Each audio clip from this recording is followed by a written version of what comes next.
Praise the Lord. I want to thank God for this session once again. It's been a beautiful time in God's presence. And we thank God for the things that He continued to speak to our hearts. And we just thank God for our brother who the Lord is using to express these things to us.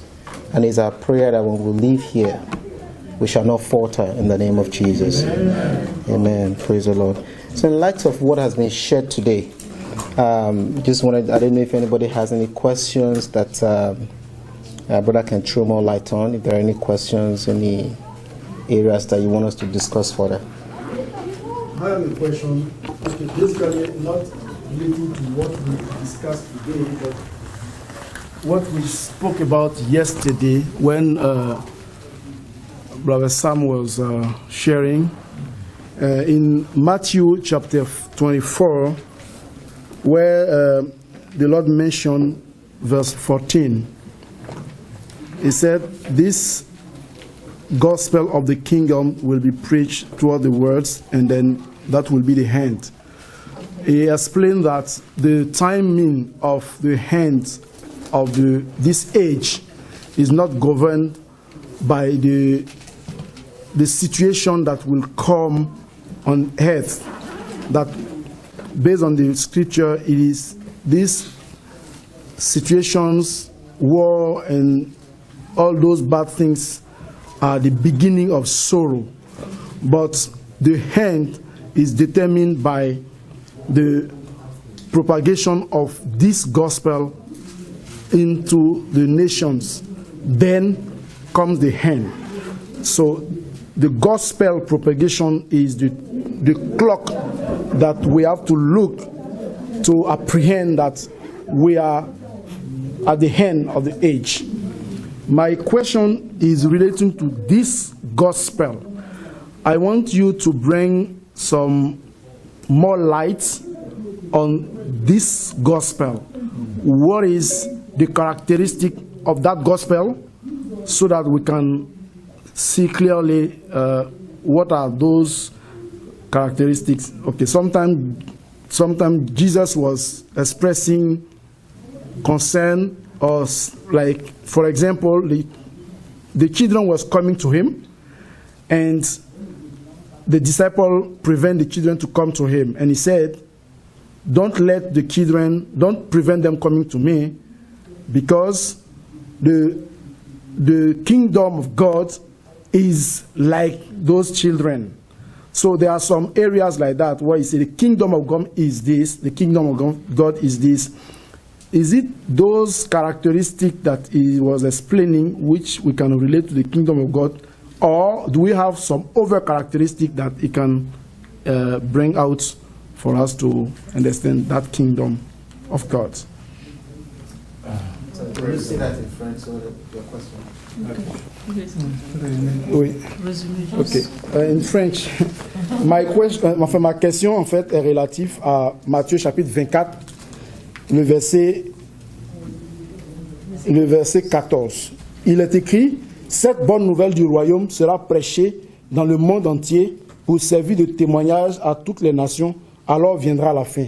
Dans la prédication d'hier, le frère Sam avait expliqué qu'il fallait voir la fin du monde ou la fin des temps, pas par rapport aux événements malheureux comme les guerres, les tremblements de terre qui allaient se passer, parce que ces événements-là, selon les Écritures, ne seraient que le début, le commencement des troubles, le commencement des douleurs.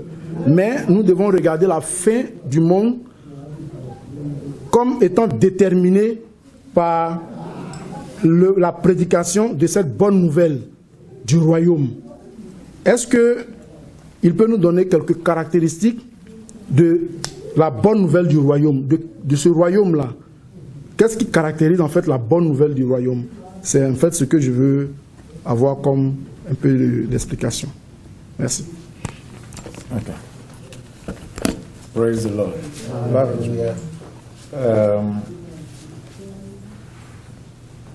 In Matthew 24, read part of that yesterday. Verse 6 says, "You shall hear of wars and rumors of wars. See that ye be not troubled. For all these things must come to pass, but the end is not yet." 7. "Nation shall rise against nation, and kingdom against kingdom. And there shall be famines and pestilences and earthquakes in diverse places." Verse 8. "All these are the beginning of sorrows." And then in verse 14. "And this gospel of the kingdom shall be preached in all the world for a witness unto all nations, and then shall the end come." In Matthew chapter 3, I want to just make one or two categorical statements. Je veux faire deux explications catégoriques en Matthieu chapitre 2. Matthew chapter 3, verse 2. Matthieu chapitre 3, le verset 2.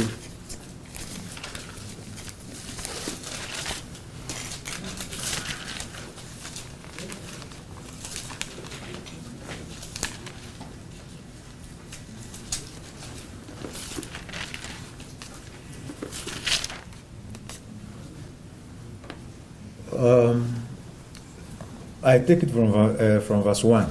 "In those days came John the Baptist preaching in the wilderness of Judea," verse 2, "and saying, Repent ye, for the kingdom of heaven is at hand." In chapter 5, verse 10,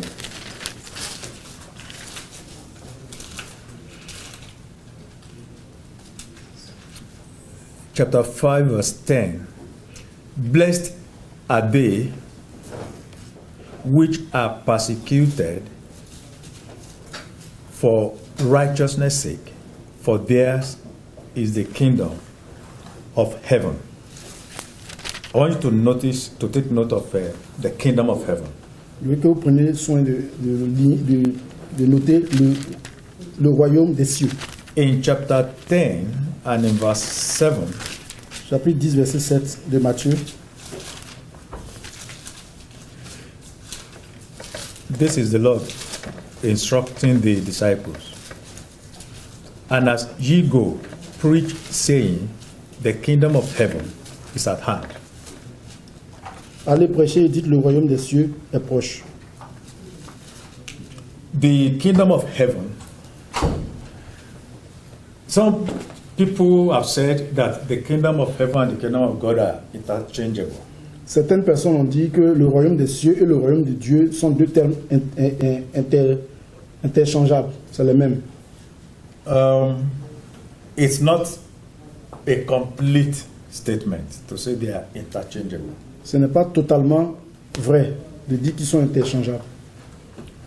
John came heralding the coming of the kingdom of heaven. Jean est venu et il a exposé qu'il y a le royaume de Dieu, le royaume des cieux. Jesus sent out his disciples Jésus a envoyé ses disciples to announce pour annoncer. that the kingdom of heaven is at hand. Jésus a envoyé ses disciples pour annoncer que le royaume des cieux est proche. So, in the Gospels, you hear about the kingdom of heaven. Dans l'évangile, on entend parler du royaume des cieux. By the time you get into the epistles, you begin to hear about the kingdom of God. Quand on commence à aller dans les épîtres, on parle beaucoup plus du royaume de Dieu. And the reason is because on the day of Pentecost, La raison, c'est qu'au jour de la Pentecôte, the kingdom of heaven was commemorated. le royaume des cieux a été commémoré. The kingdom of heaven was battered on the day of Pentecost. Le royaume des cieux est né au jour de la Pentecôte. A number of times in this series of meetings, we'll be hearing how that we are seated with Christ in the heavenly places. Plusieurs fois dans nos réunions, vous allez entendre parler que nous sommes assis avec Christ dans les lieux célestes. He has translated us from the kingdom of this world into the kingdom of his dear son. Il nous a transportés du royaume de ce monde dans le royaume de son Fils, far above principalities and powers. au-dessus de toute principauté et puissance. Éphésiens chapitre 2, le verset 6. I want to read that Ephesians 2:6.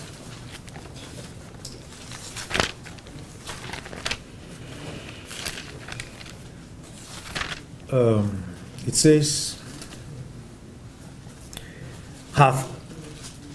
verse 5, even when we were dead in sins, hath quickened us together with Christ. Verse 6, and hath raised us up together and made us sit together where? In heavenly places in Christ Jesus. Nous qui étions morts par nos offenses, nous a rendus à la vie avec Christ. Il nous a ressuscités ensemble et nous a fait asseoir ensemble dans les lieux célestes en Jésus-Christ. The sphere of operation of the church is in the heavenly places. La sphère d'opération de l'Église se trouve dans les lieux célestes. The church is an heavenly people. L'Église est un peuple céleste. The realm of operation of the church is in the realities of the heavens. Le règne d'opération de l'Église se trouve dans les réalités célestes. So, the church, in its infancy, is called the kingdom of heaven. Donc, en fait, l'Église, de façon empathique, l'Église, pour ainsi parler, est appelée le royaume céleste. So, after the day of Pentecost, you don't hear the disciples preaching about the kingdom of heaven. Après le jour de la Pentecôte, vous n'entendrez pas les disciples prêcher, les apôtres prêcher du royaume céleste. Because the kingdom of heaven has come. Parce que le royaume des cieux est venu. What we now expect is the kingdom of God. Ce qu'on espère maintenant, c'est le royaume de Dieu. The kingdom of God is the kingdom of heaven in its maturity. Le royaume de Dieu, c'est le royaume céleste dans sa maturité. When Melchizedek met Abraham, or Abraham met Melchizedek, Quand Melchisedec a croisé Abraham, ou Abraham a croisé Melchisedec, Melchizedek addressed Abraham as the servant of the Most High God. Melchisedec a dit à Abraham, a reconnu Abraham comme étant le serviteur de Dieu Tout-Puissant, The possessor of the heaven and the earth. le Dieu puissant, le possesseur de la terre et du ciel. When Abraham was still in the land of Ur, Quand Abraham était toujours dans la terre de Hor, he was relating to God as the possessor of heaven. il se connectait avec Dieu comme étant le possesseur des cieux. But by the time God had brought Abraham out of the land of Ur, Quand il a fait sortir Abraham de la terre de Hor, and Abraham had traveled with God to the point where God had conquered the totality of Abraham. et Abraham est arrivé à un certain stade où Dieu l'avait conquis totalement, Abraham lui-même, That means God had been able to colonize a planet. cela veut dire en fait que Dieu a été capable de coloniser une planète. The soul of Abraham was as a planet. L'âme d'Abraham était comme une planète. Before God colonized that planet, God was the possessor of heaven. He was there. Avant que Dieu colonise cette planète d'Abraham, Dieu était déjà le possesseur du ciel. Il était déjà dans les cieux. But by which time God had taken totality of the possession of Abraham, spirit, soul, body, God no longer was the possessor of heaven, but the possessor of heaven and earth. Quand Dieu a possédé totalement Abraham, il n'était plus seulement le possesseur du ciel, mais il était aussi le possesseur du ciel et de la terre. When a man gets born again, Quand quelqu'un naît de nouveau, God is the possessor of heaven, Dieu est le the heavens of possesseur the man. Dieu est donc le possesseur du ciel de cette personne. God wanting to be not only the possessor of the heaven, but of the heaven and the earth. Dieu ne veut pas être seulement le possesseur du ciel de cette personne, mais il veut aussi être le possesseur du ciel et de la terre de cette personne. That means God has conquered the spirit of the man, but wants to conquer the soul of the man. Cela signifie que Dieu a conquis l'esprit de cette personne, mais aussi il veut conquérir son âme. Jesus said, "Where 2 or 3 are gathered together in my name, there in their midst I am." Jésus a dit, là où 2 ou 3 sont rassemblés à mon nom, je suis au milieu d'eux. In my name is not in the name of Jesus, in that saying, in the name of Jesus. But the name of Jesus is speaking about the nature of Jesus. En mon nom, ici comme il le dit, ce n'est pas en fait le nom de Jésus tel qu'il est dit, The mais character c'est plutôt le caractère de Jésus. of Jesus. Le caractère de Jésus. So if there is one who has the nature of Christ, the second person has the nature of Christ, Si quelqu'un a, then they are gathered in his name. si quelqu'un a la nature de Jésus et qu'un autre a la nature de Jésus, alors ceux qui sont réunis au nom de Jésus. So, this one in the nature of Christ, this one in the nature of Christ, Christ in their midst is the kingdom of heaven. Donc celui-là est la nature de Christ, l'autre est la nature de Christ. Christ étant au milieu d'eux, c'est le royaume céleste. So that kingdom of heaven is now advancing as another coming.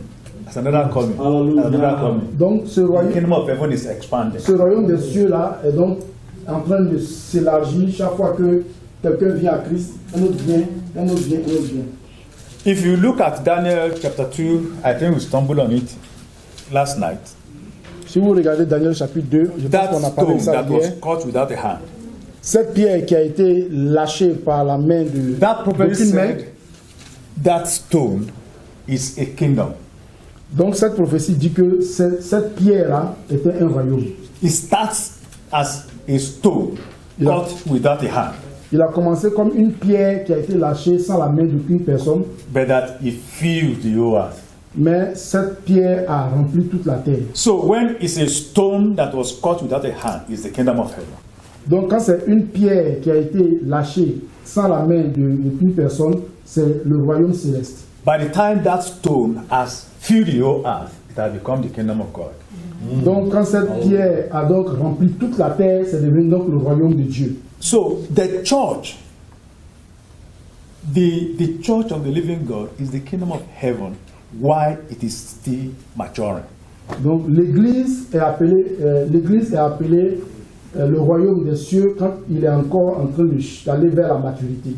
By the time it has come to full maturity, Quand il atteint la pleine maturité, that is the kingdom of God. ça c'est maintenant le royaume de Dieu.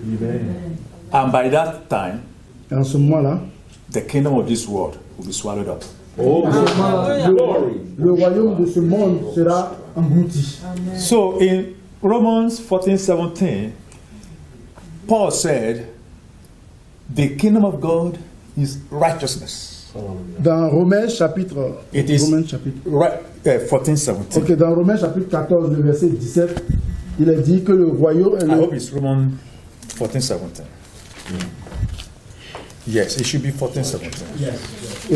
Romains 14, verset 17, il dit que For the kingdom of God is not meat and drink.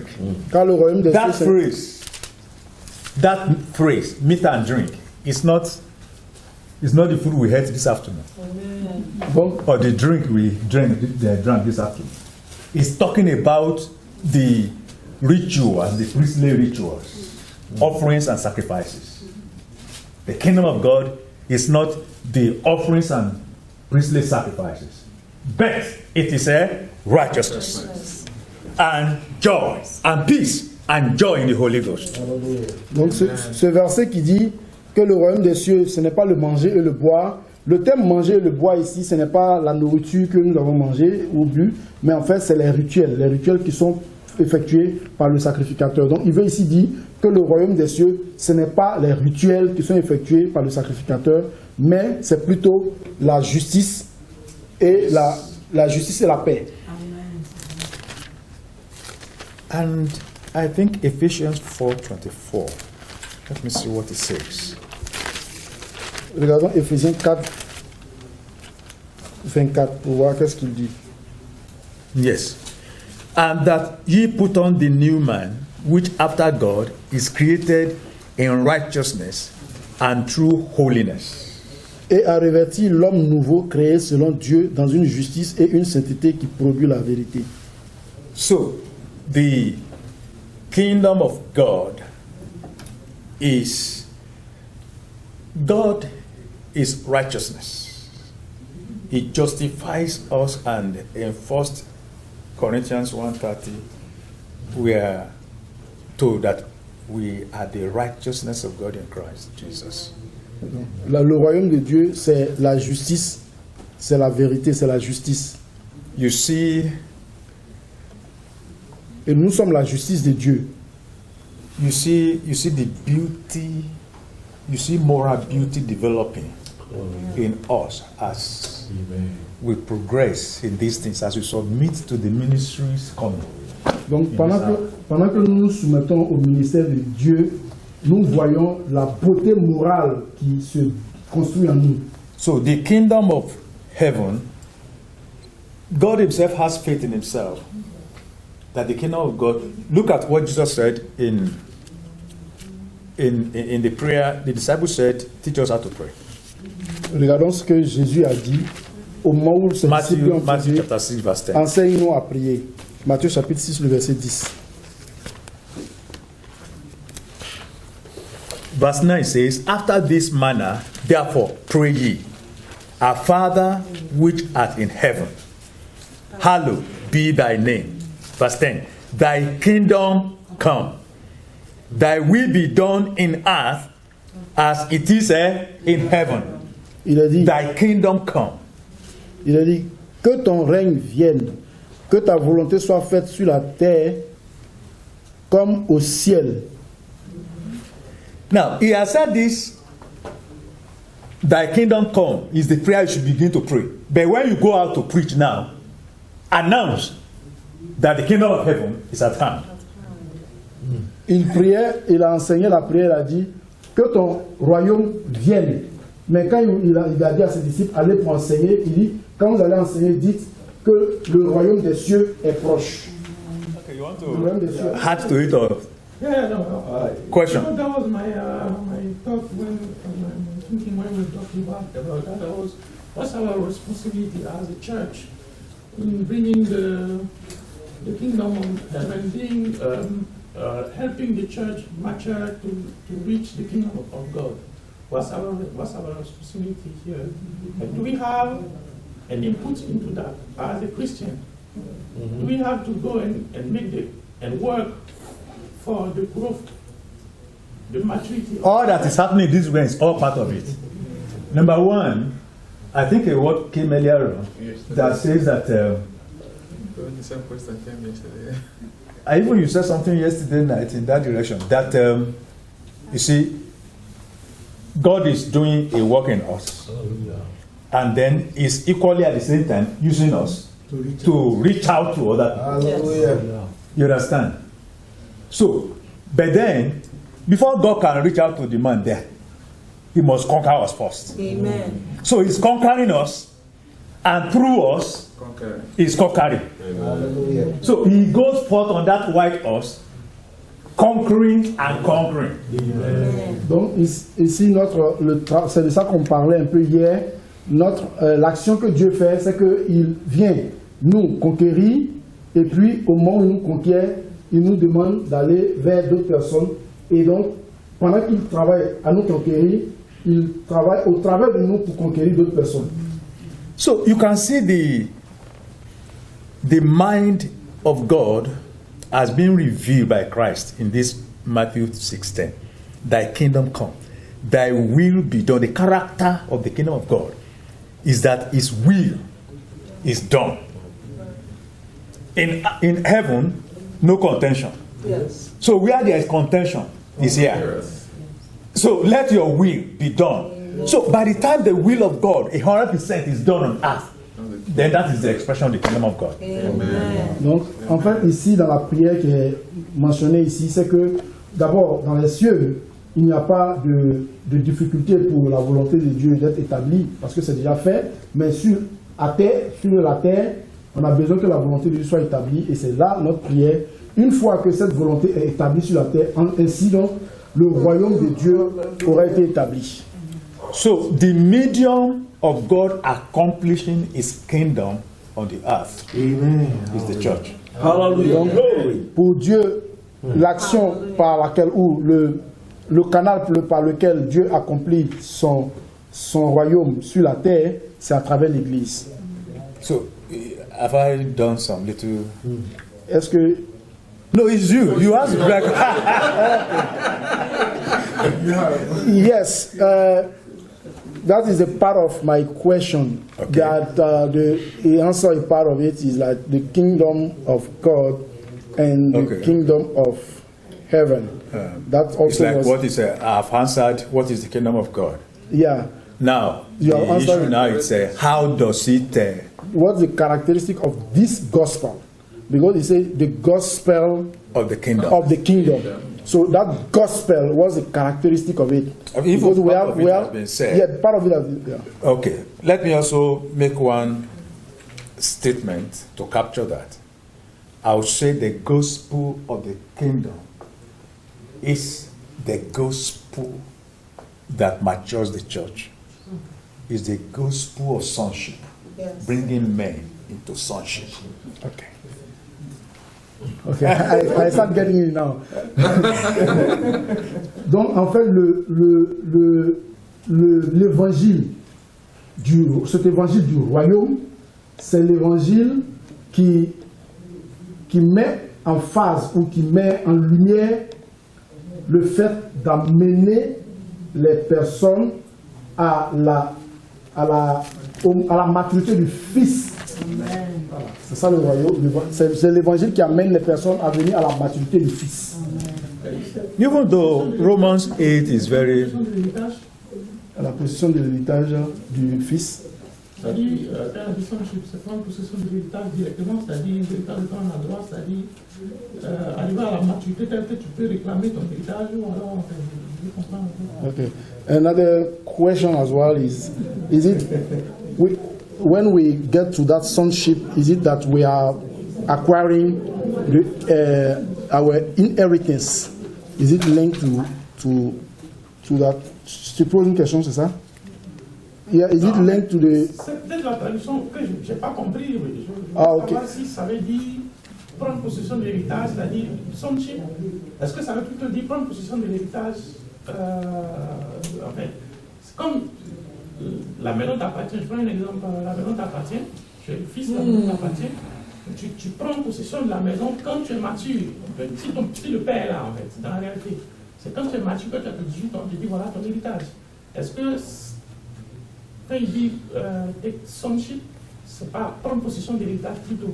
En fait, je veux comprendre, c'est pas que je te demandais en fait. Okay. Bon, for the sake of our brethren, yeah, as well, we need to. yeah, the question, okay, it was like when I give the interpretation to say that we take full possession, the kingdom is to take the position of sonship. That's the gospel that brings us to take possession of the sonship. It was asking if that's also is meaning, or is it meaning that entering into our inheritance? Because the son, when you get to the sonship, you get to the maturity, you have now the inheritance. Is it that? Yeah. Can we explain it like that as well? You are taking us to something else. I want to look a little bit about that this evening, but we may not go too deep because of time. But let me just say one statement also, at least to provoke us to go and make other studies or further studies. Now, making it to sonship is an evidence that you have access to the inheritance. Let me put it that way. Making it to sonship is an evidence that you have access to the inheritance. Devenir, rentrer dans la plénitude du Fils s'explique aussi par le fait que tu as accès à ton héritage. You see, you want to become a medical doctor. Tu veux devenir un médecin, There are qualifications. il y a des qualifications qu'il faut faire. So, part of the qualifications may be, well, this is not America. Maybe you have a first degree in any course. Une partie de ces qualifications, c'est qu'il faut avoir d'abord un premier niveau un bachelor. So, that certificate guarantees that if you meet other criteria, you are qualified to be admitted. En Amérique du Nord, après cette certification, si tu as d'autres qualifications qui s'ajoutent à cela, donc tu remplis les conditions pour devenir médecin. You see, God said, well, I still touch one or two of those scriptures. In Ezekiel 44:28. Ézéchiel 44:28, 44, verset 28. which is a repeat of what he has said in other places, Joshua, in Exodus, in Leviticus, that the priest will not have inheritance among the people. Il a dit, I am the inheritance. que le sacrificateur n'a pas d'héritage dans le peuple, que Dieu lui-même est l'héritage du sacrificateur. I am the inheritance. Il est donc lui-même le. But the import of that statement is deeper. Mais l'importance en fait So de that's ça, why I said sonship is just an evidence that you have an access to the inheritance. donc en fait la profondeur de cette phrase est très forte. C'est pour ça que je parle en fait de atteindre la maturité de fils, te donne en fait un accès à l'héritage. So maybe I will just stop it at that. So by the time we have other opportunity to expand more. Now I was going to read this Romans 8 On va lire Romains chapitre 8. from verse 18. Romains 8 à partir du verset 18. For I reckon that the sufferings of this present time are not worthy to be compared with the glory which shall be revealed in us. 19. For the earnest expectation of the creature waited for the manifestation of the sons of God. For the creature was made subject to vanity, not willingly, but by reason of him who had subjected the same in hope. Because the creature itself also shall be delivered from the bondage of corruption into the glorious liberty of the children of God. 22. For we know that the whole creation groaneth and travaileth in pain together until now. 23. And not only they, but ourselves also, which have the first fruits of the Spirit, even we ourselves groan within ourselves, waiting for the adoption. That's the maturity, to wit, the redemption of our body. You see, so creation itself La création elle-même will be delivered. sera délivrée. But that deliverance comes at the manifestation of this mature body of people. Mais cette délivrance viendra lorsque la manifestation de ce peuple va parvenir à la maturité. As God himself is desirous to see his kingdom on the earth, so even the creation itself is groaning. There is something in creation that says things will change.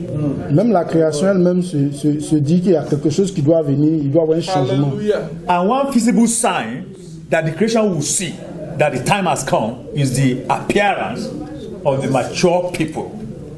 Et donc, That overcome, that appear on this earth.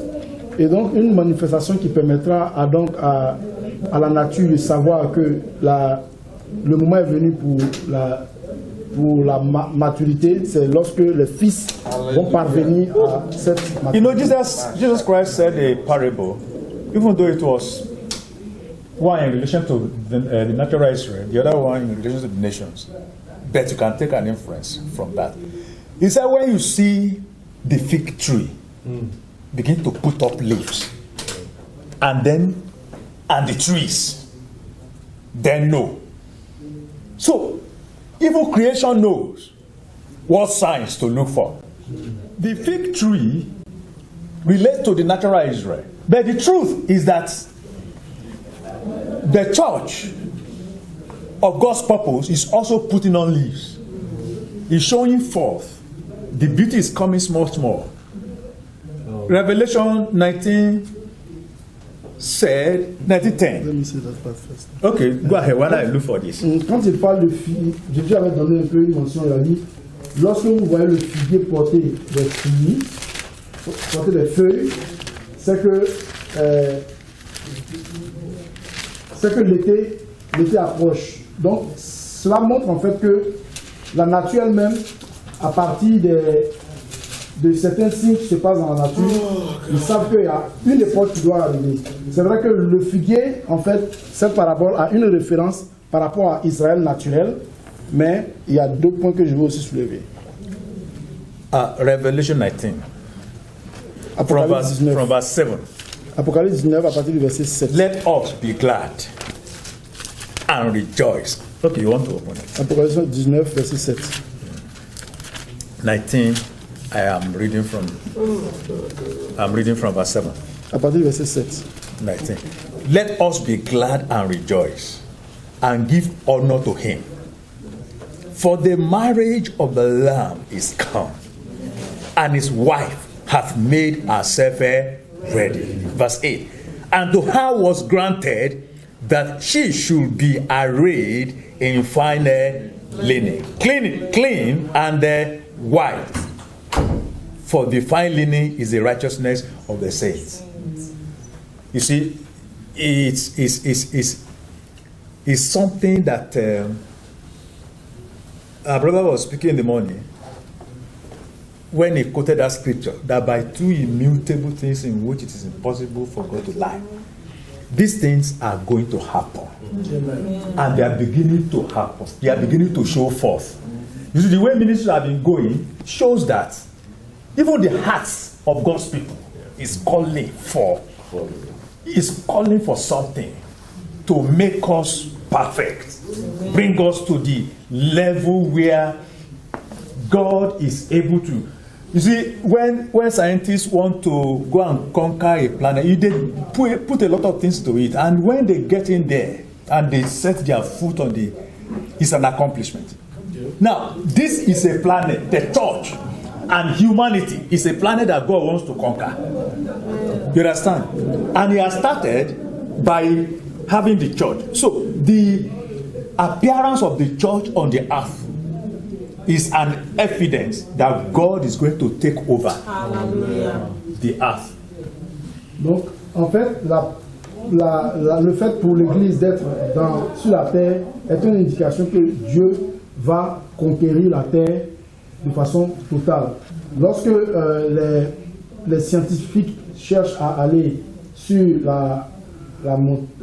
dans les airs, ils font beaucoup de recherches et beaucoup d'investissements. Et dès qu'ils arrivent, pour eux, ils ont conquis cette terre. Donc, je fais la symbolique par rapport à l'Église qui est apparue sur la terre. Donc, Dieu est prêt à conquérir la terre.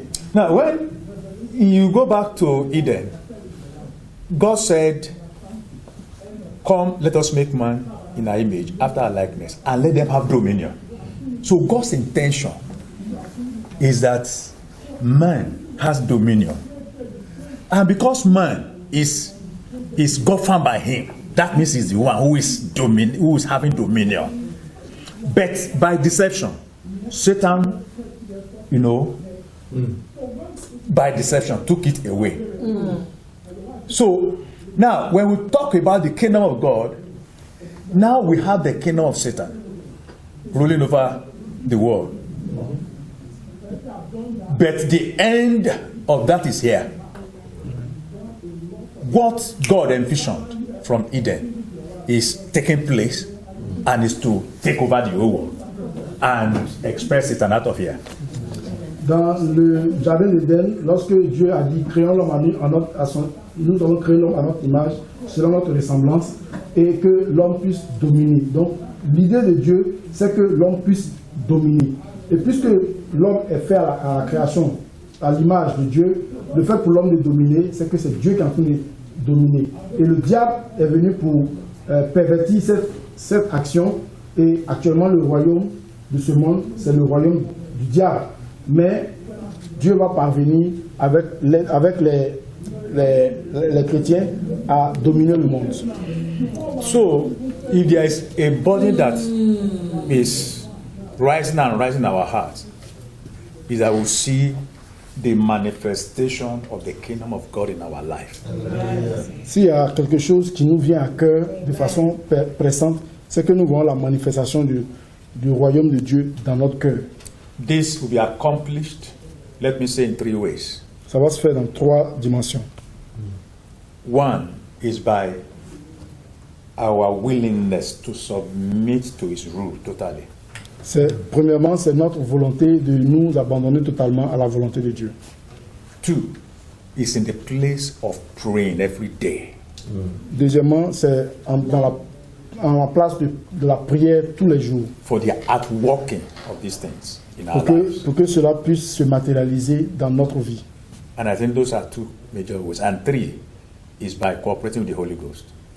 Je pense que c'est les 2 principales choses. Et la 3e, c'est de pouvoir le faire avec le Saint-Esprit. So if God is able to take a hold of me, si Dieu est capable de prendre entièrement ma personne, He's able to take a hold of you, est capable de te prendre entièrement, then the job becomes easy to take a hold of the next person. et donc le travail devient plus simple de pouvoir prendre totalement une 3e personne. And in this way, the stone that was cut without a hand will fill the whole world. Et ainsi donc, cette pierre qui a été lâchée sans la main d'aucune personne va remplir toute la terre.